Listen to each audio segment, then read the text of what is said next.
Good morning. I hope everyone's all right out there. Right, today I'm in Croydon Cemetery and I'm going to visit the final resting place of Derek William Bentley.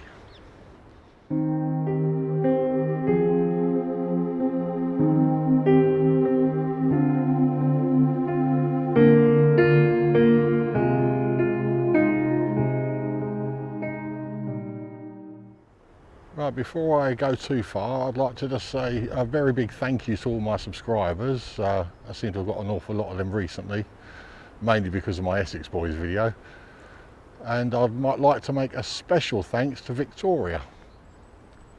She's one of my subscribers, and she's the one who recommended this person to research. So I've done that, and now I'm here.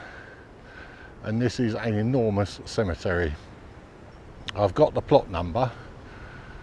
I've looked at a picture of the headstone, so it should be quite an easy one to, well, I say quite an easy one to find. It's a black marble by the looks of it, and there's not that many of them in here, so it should stand out. So what I'll do is the same as usual. I will turn you around. We'll have a little wander around the cemetery. I want to tell you a little bit about him, and then we'll go and find his final resting place. Derek William Bentley was born on 30th of June 1933 in Southwark, London.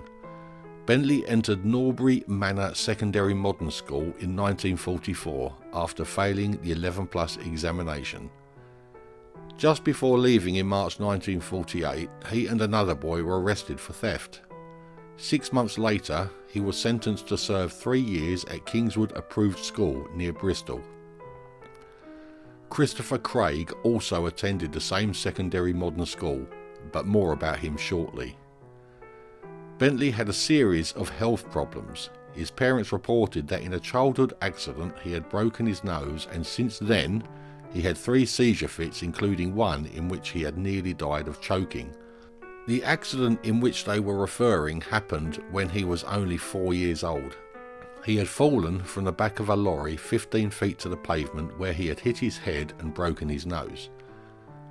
The family also said they were bombed out 3 times during the Second World War, and in one of these incidents the house in which he lived collapsed around him, but the court did not find any indication that he was physically injured in the incident.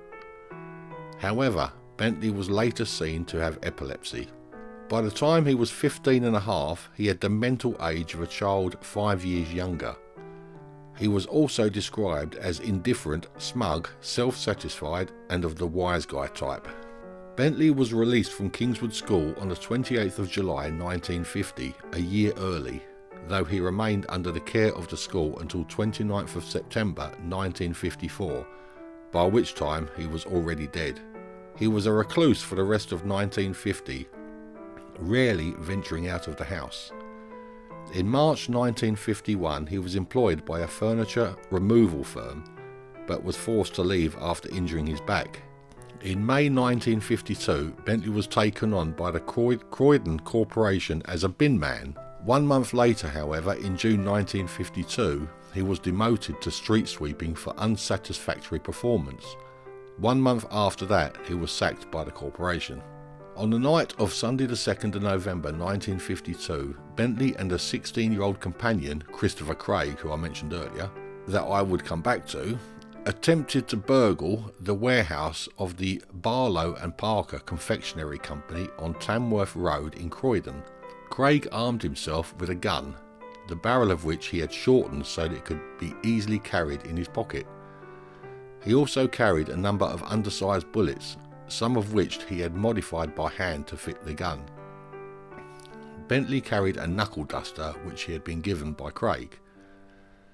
At around 9:15 p.m, neighbours called police after spotting Craig and Bentley climbing over the gate and up a drainpipe to the roof of the warehouse. When police arrived, Craig and Bentley hid behind the lift housing. Craig taunted the police. One of the officers, Detective Sergeant Frederick Fairfax, climbed the drainpipe to the roof and grabbed hold of Bentley, but Bentley broke free. What happened next is uncertain.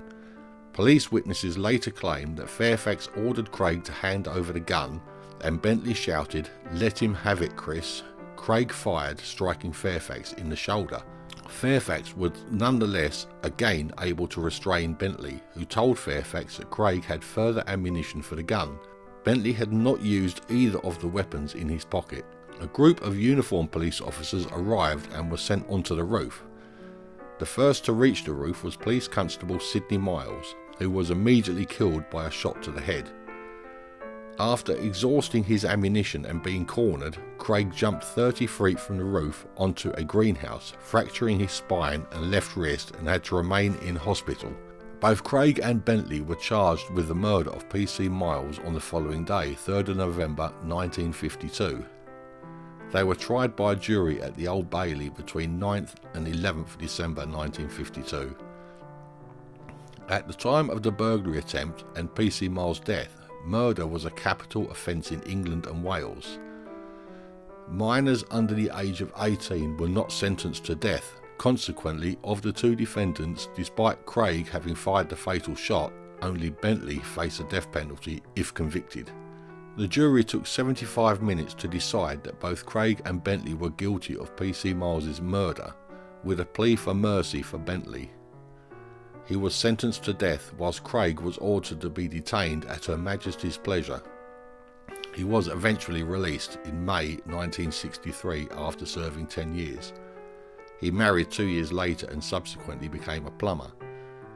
At 9 a.m. on the 28th of January 1953, Bentley was hanged at Wandsworth Prison, London.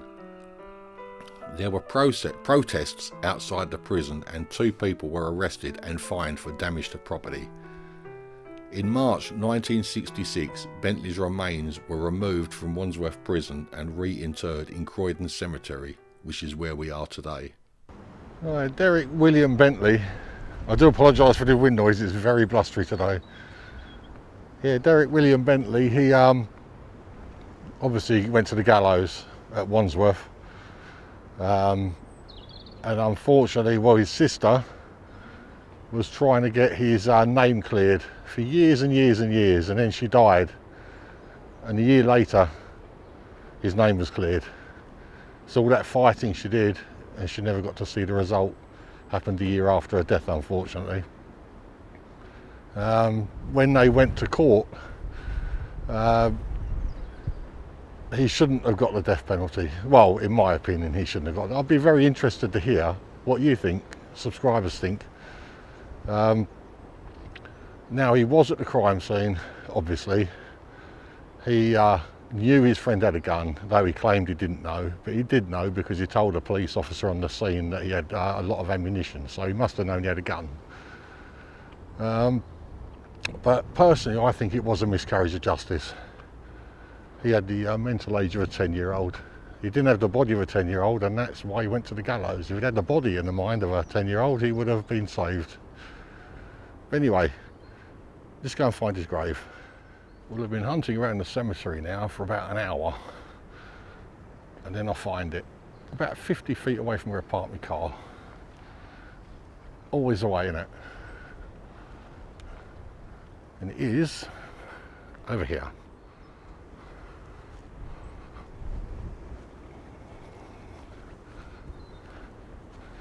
It's hidden by the hedges.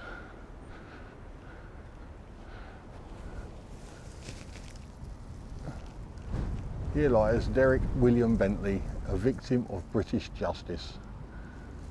What's that? 30th of June 1933 to the 20th of January 1953, aged 19 years, beloved son and brother.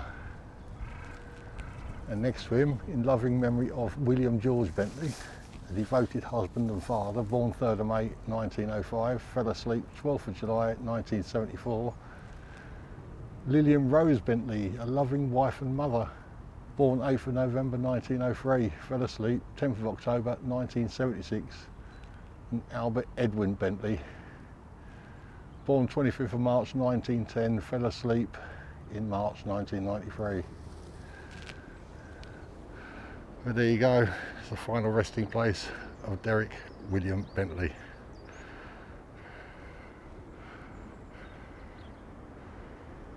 Hopefully I got all that on film, because I wasn't looking at what I was filming when I read that. But there you go. Another sad tale. Hanged, and then years and years later found not guilty. He was buried in Wandsworth prison, and then they removed him.